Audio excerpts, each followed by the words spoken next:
జనసేన అధినేత పవన్ కళ్యాణ్ శాసనసభలో ప్రతిపక్ష నేతగా ఉంటానంటే తమకు అభ్యంతరం లేదని శాసన మండలిలో విపక్ష నేత బొత్స అన్నారు.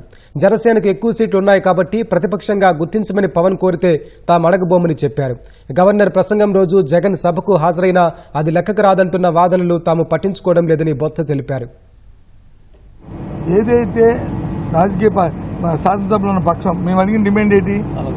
శాసనసభలో ఉన్న రాజకీయ పార్టీల్లో మూడు పక్షాలు వచ్చి ఒక పక్క ఉన్నాయి, అది అధికార పక్షం. ఇంకా మిగిలిన ఒకటే పక్షం, ఆ పక్షం వచ్చి వైసీపీ. కాబట్టి దానికి ఆ స్టేటస్ ఏమని అడిగాం. లేదు అంతకంటే పవన్ కళ్యాణ్ గారు చెప్పినట్టు, డిప్యూటీ సీఎం గారు చెప్పినట్టు ఆ పార్టీకి ఎక్కువ ఉన్నాయి. ఎస్, ఆయన కానీ తీసుకోమని అపోజిషన్ మాకు అడగడానికి హక్కే లేదు. ఆయన అపోజిషన్ లీడర్, ఆయన ఉంటాయంటే మాకు హక్కు ఎక్కడ ఉంది? మేము అడిగితే ఆ అమ్మాయికి మాకు ఆ డేటులో ఇది కౌంట్ అవుతుందా కౌంట్ అవుతుంది మాకు అప్రస్తుతం. మా బుర్రలో కానీ మా ఆలోచనలో కానీ మా విధానంలో కానీ అది లేదు. లేదండి మాకెందుకు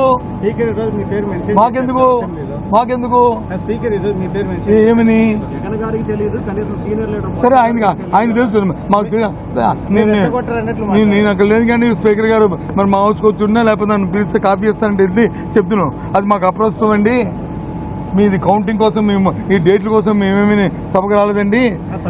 మా హక్కుని మేము మీ ద్వారా సభ ద్వారా గవర్నర్ గారి దృష్టికి ప్రజల దృష్టికి తేడానికి వచ్చామండి అని చెప్పేవాళ్ళు.